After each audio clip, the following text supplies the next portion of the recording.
there, Ray. Welcome to my channel. I hope you all are doing well. It is IBD Awareness Week, December 1st through the 7th, and we are doing a few videos in honor of this week. Today's topic is quite a controversial one. It divides the room, and that is, can ulcerative colitis be cured? And we are going to touch on this topic. I'm ready. I say we jump into it. So if you guys are liking what you see, please hit the subscribe button. It only takes just a little bit of your time. And if you do, make sure you turn the bell notifications to on. Like the video, comment. I love hearing your guys' comments. And with that, let's get into this topic.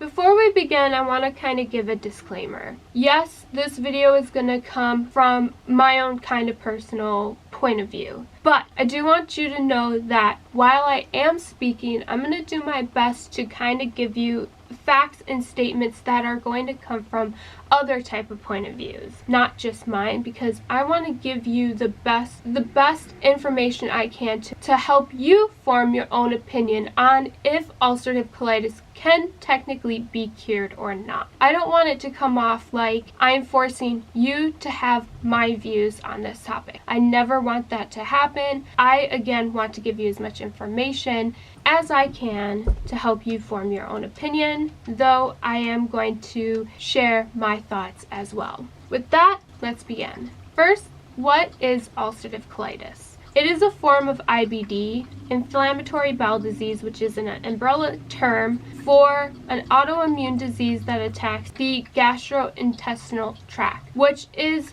anywhere from your mouth to your anus. There are two main diseases most people talk about when it comes to IBD, and ulcerative colitis is one of them. Ulcerative colitis is seen within the large intestine, your colon, and its disease pattern is continuous. Unlike Crohn's disease, where Crohn's disease pattern is patchy, it has some disease mixed in with healthy tissue. That is one of the ways we tell the difference between the two.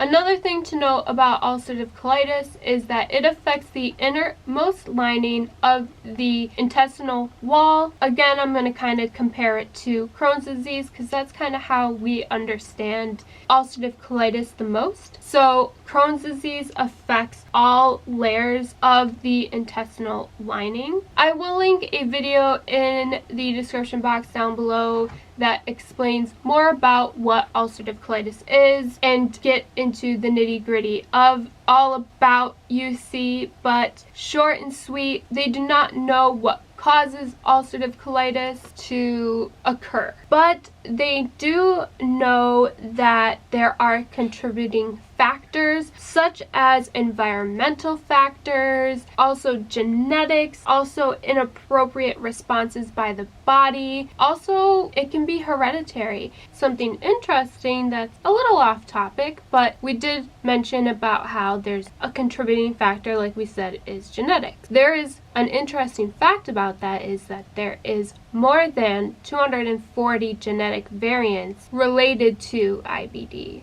It's all very interesting. And another thing to know is it, again, is an autoimmune disease. It can be hereditary, meaning that, for instance, I have Crohn's disease, which is a form of IBD. My mother has an autoimmune disease. She has lupus. I got it because of my mom. It is hereditary, it's genetic. Because my mom has a form of an autoimmune disease, in my genes, I ended up getting a form of autoimmune disease, which means if I have a kid, they have a high chance of developing an autoimmune disease as well, because of the fact I have one and my mother has one. That's kind of how it works. Also, there is no cure for an autoimmune disease. A real quick definition on an autoimmune disease is when the body's immune system is attacking healthy cells. So, when it comes to IBD, ulcerative colitis, in the intestine, your body is viewing the healthy bacteria within your colon, your large intestine, seeing it as bad bacteria entering your body, though it's good bacteria. It's called normal flora. So views it as invaders, flips on its inflammatory markers, tells your white blood cells, your body, to go attack it. The thing is, it won't go away. No matter how much your body attacks it, it's going to grow back because it's meant to be there. So, because your body's always on and trying to attack it, it ends up damaging your intestines or whatever part your body is attacking. For instance, I have Crohn's disease. Sometimes it attacks my sinuses, my mouth, my stomach, my small intestine. It just depends on where it's attacking. My mom is lupus, so it attacks her skin. It just depends on where your immune views the invaders. Thing is, it's meant to be there. So no matter how hard it attacks it, it's just damaging that area. So you have to be put on medication to combat it, to knock out the immune system in a way, lower it so it's not attacking your body.